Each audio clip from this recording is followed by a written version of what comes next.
I woke up to a miracle today. Triggers stay as I find my way. No judgment to lead astray. In this peaceful state of Welcome back, everyone. We're going to be talking about recognizing your single, divinely appointed function. And to help us with that, we're revisiting lessons 65 and 66. And of course, we have some listener questions that we can use these lessons to explore. Always love those.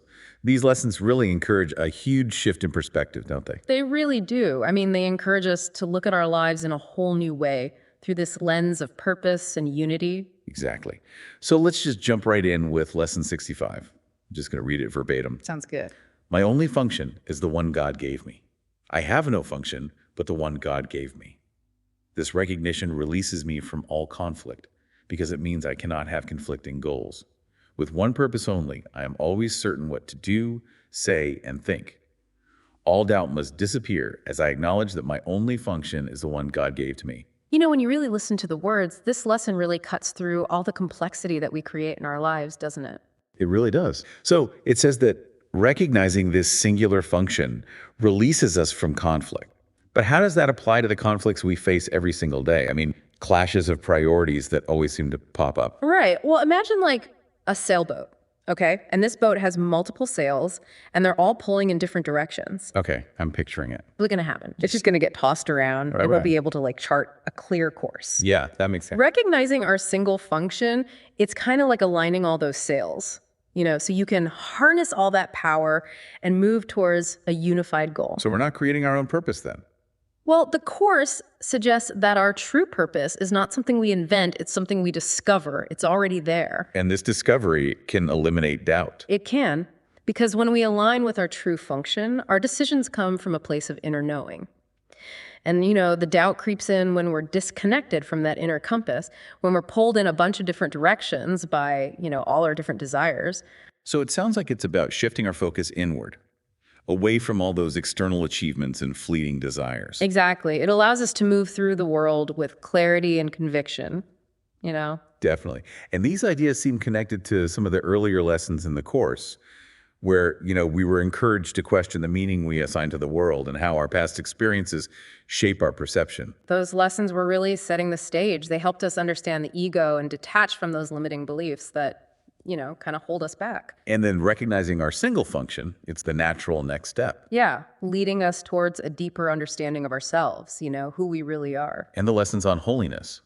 Those seem relevant here too. Those were all about our connection to something bigger than ourselves, reminding us that, beneath all our perceived flaws, there's a pure and perfect essence. And recognizing our single function is about aligning with that essence. Exactly. Letting our actions flow from that place of love and unity. So it's like all these lessons, they're kind of weaving together, right? They are, and they're leading us towards this huge shift in perception, a deeper understanding of our place in the universe. It guides us towards a more awakened state of being. Okay, so now let's switch gears a little bit. We have a listener question that we wanted to look at today. And it asks, what are some goals that would conflict with the one function God gave me? This is a great question. It really forces us to examine our motivations, doesn't it? And ask ourselves, are our goals aligned with our true purpose? So in the context of the Course, our function is forgiveness and awakening to our true spiritual nature. Right. And any goal that's rooted in separation or wanting to elevate ourselves above others would be a conflict, wouldn't it? It sounds like it. Goals that focus on personal gain at the expense of others, clinging to grievances, needing external validation, or needing to prove we're superior, they all reinforce this illusion of separation. Which takes us further away from our true purpose. Which is extending love and forgiveness. So it's not the goal itself, it's the intention behind it. Exactly. Even goals that seem positive on the surface can be misaligned, especially if they're driven by the ego. Could you give us some examples just so we can see how this might actually play out? Sure. Imagine you get offered a promotion at work, but it means you have to relocate. You have to leave your friends and family. Tough choice. It is. Now, if your decision is only about ambition or status, you might be overlooking something really important. Your relationships. Right. And the fulfillment they bring to your life. So it's about choosing connection, not separation. Exactly. Another example, the pursuit of money and possessions. A big one. It is. Now, there's nothing wrong with financial security, obviously, but if we're just trying to acquire more than we need or, impress other people, We're probably not going to feel satisfied. probably not. We have to check our motivations, make sure our goals are aligned. And you know what? That process of self-reflection takes honesty and a willingness to question, all those deeply ingrained beliefs we have about success and happiness. It's not always easy. It's not. Right. But it's about peeling back those layers of ego and uncovering the truth of who we are and what we're meant to do. The big takeaway here is that it really is all about our motivations. Even goals that seem good can be a problem if they're coming from a place of ego. Right. It's not about judging the desire itself, but more about trying to understand where it's coming from.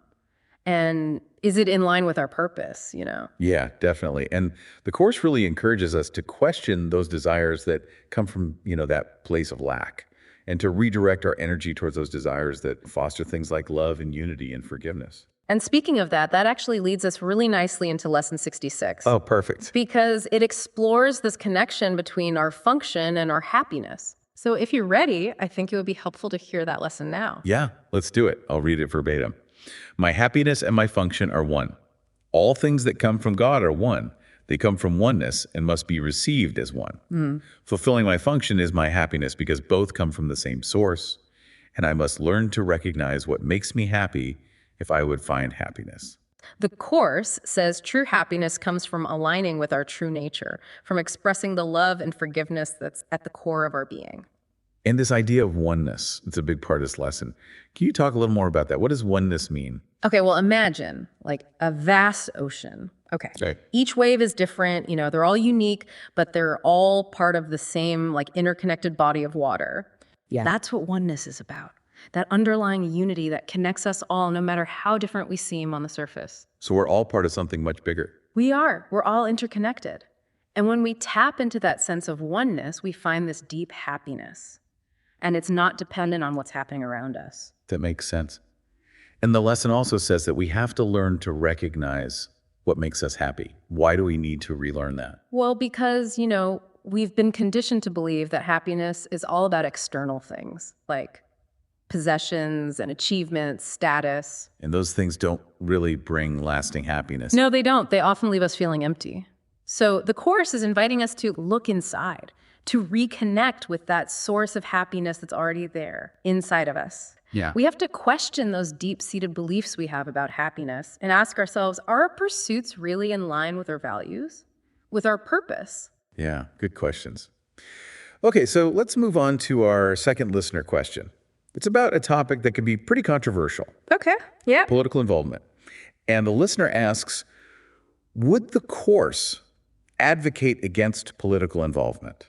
It's a tricky one. And, it's really important to remember that the Course doesn't offer specific political views. It's not about endorsing particular ideology. Right. Its focus is on inner transformation.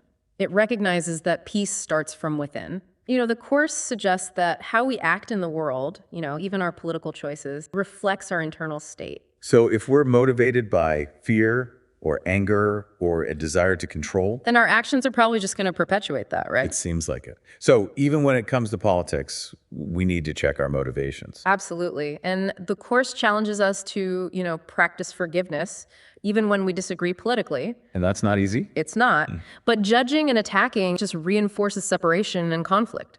So forgiveness in this case doesn't mean we agree with what's happening. It just means we're letting go of the need to judge and demonize. Exactly. It's about seeing past the labels and ideologies, recognizing that shared humanity that connects us all. Yeah, it's just hard, especially these days when it feels like we're constantly being asked to pick a side. I know, it's not easy. But the Course reminds us that we're all connected. We're all part of something bigger.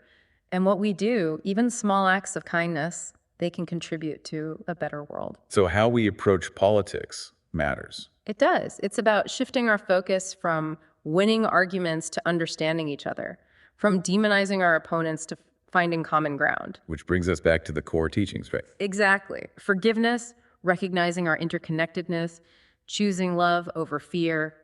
And, the Course doesn't tell us whether or not to get involved politically, but it does give us a way to approach it. With wisdom and compassion. and a commitment to our highest principles. Yeah, it really brings it all together, doesn't it? It's Yeah. like we start with recognizing our single, divinely appointed function, and then that understanding helps us to see, which goals and actions really align with that purpose.